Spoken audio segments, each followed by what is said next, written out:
সারা দেশের ন্যায় সাতক্ষীরা 4টি আসনে বিএনপির মনোনীত প্রার্থীদের নাম ঘোষণা করেছেন দলের মহাসচিব মির্জা ফখরুল ইসলাম আলমগীর। সাতক্ষীরায় 4টি আসনের মধ্যে এক আসন তালা কলোরা সাবেক সংসদ সদস্য, জেলা বিএনপির সাবেক সভাপতি হাবিবুল ইসলাম হাবিব, এবং সদর আসন এবং দেবহাটা নিয়ে 2 আসনে এখানে মনোনীত হয়েছেন চেয়ারম্যান জেলা বিএনপির সাবেক যুগ্ম আহ্বায়ক আলাজ আব্দুর রউফ। সাতক্ষীরা 3, কালীগঞ্জ এবং আশাশুনি কাজী আলাউদ্দিন। সাতক্ষীরা 4 একবার তরুণ নেতা জেলা বিএনপির যুগ্ম আহ্বায়ক ডাক্তার মনিরুজ্জামান। আমি কথা বলছি সাতক্ষীরা জেলা বিএনপির সদস্য সচিব সাবেক ছাত্রনেতা আবু জাহেদ ডাবলুর সাথে। একটু বল। বিসমিল্লাহির রহমানির রহিম। গণতান্ত্রিক ধারা অব্যাহত রাখার জন্য, আমাদের ভোটের অধিকার, আমাদের রাজনৈতিক অধিকার, আমাদের ভোটাধিকার ফিরিয়ে আনার জন্য আমরা দীর্ঘ 17টি বছর রাজপথে আন্দোলন সংগ্রাম করেছি। বিএনপি এমন একটি রাজনৈতিক দল যে দলের সাথে এদেশের মাটি এবং মানুষের সাথে সম্পর্ক। বিএনপি কখনোই দেশের স্বার্থের বিরুদ্ধে কাজ করেনি। বর্তমানে অনেক কথা বলছে, অনেক দল আছে তাদের বিরুদ্ধে কিনা 71 সালে যুদ্ধাপরাধের অভিযোগ আছে, বা অন্য দল আছে যাদের বিরুদ্ধে রাষ্ট্রদ্রোহিতার অভিযোগ আছে। বিএনপির বিরুদ্ধে এই জাতীয় কোনো অভিযোগ নাই। বিএনপি সব সময়ের জন্যে এদেশের মানুষের কথা ভেবেছে এবং মানুষের কল্যাণের জন্যে তার আন্দোলন সংগ্রাম করেছে। বিগত 17টি বছর যে আন্দোলন সংগ্রাম হয়েছে, যে অত্যাচার হয়েছে, এটি বাংলাদেশের রাজনীতির ইতিহাসে এই অত্যাচার অন্য কোনো দলের উপর হয় নাই, সেটা বিএনপি ভোগ করেছে। দীর্ঘদিনের মানুষের ক্ষোভ, দুঃখ, বেদনার বহিঃপ্রকাশ এই 5ই আগস্ট। আপনারা নিশ্চয় জানেন যে বিএনপি কখনোই পিছনের দরজা দিয়ে রাষ্ট্র ক্ষমতা আসেনি। বারবার এই দলটি জনগণের ভোটেই নির্বাচিত হয়েছে এবং জনগণের আস্থা নিয়ে তারা কিন্তু রাষ্ট্র ক্ষমতায় গিয়েছে।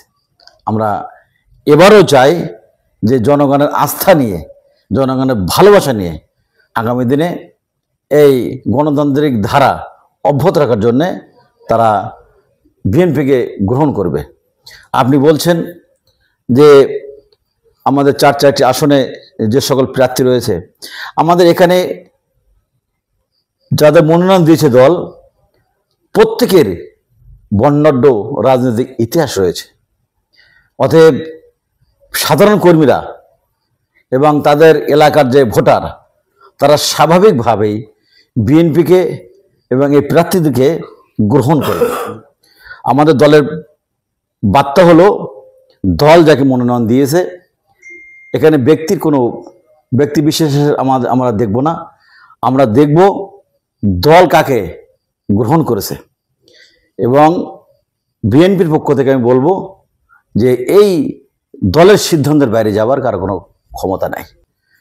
অতএব যে কোনো সময় চাইতে সাতক্ষীরা জেলা বিএনপি তারা হচ্ছে ঐক্যবদ্ধ। ভাই একটু বলি, এখানে আগে তো আসলে আমরা যেমনটা জেনেছি যে এই আসন যেটা তালা কলোরায়, এখানে কিন্তু বিপুল ভোটে সাবেক সংসদ সদস্য হাবিবুল ইসলাম হাবিব ভাই বিজয় হন। এবার শোনা যাচ্ছে জামাতের নাকি একটু বেশি প্রভাব। শেষ হয় না। আসলে হাবিবুল ইসলাম হাবিব তিনি কিন্তু একদিনে উড়ে এসে জ্বলে বসেনি। তিনি ডাকসু ছাত্রদল নেতা ছিলেন, তারপরে তিনি বারবার নির্বাচিত করেছেন এবং এই নির্বাচন করে তিনি কিন্তু জনগণের মন জয় করেছেন। আপনারা নিশ্চয় জানেন যে বিগত ফ্যাসিবাদ সরকার আমলে তাকে একটি মামলায়, মিথ্যা মামলায়, ষড়যন্ত্রমূলক মামলায় হিংসাত্মকভাবেই তাকে এই মামলায় সাজা দেওয়া হয়েছিল 70 বছর, যেটা সাতক্ষীরার সাধারণ মানুষের ভিতরে মারাত্মক বিরূপ প্রতিক্রিয়ার সৃষ্টি হয়েছিল। এবং এই মামলা দেওয়ার কারণে তার সাথে আরও 50 জনের মতো তাদেরকে কারাগারে নিক্ষেপ করেছিল এবং সেখানে তারা মানবতার জীবনযাপন করেছিল। আমি যে কবার জেলে গিয়েছি, ভিতরে তাদেরকে দুর্দশা।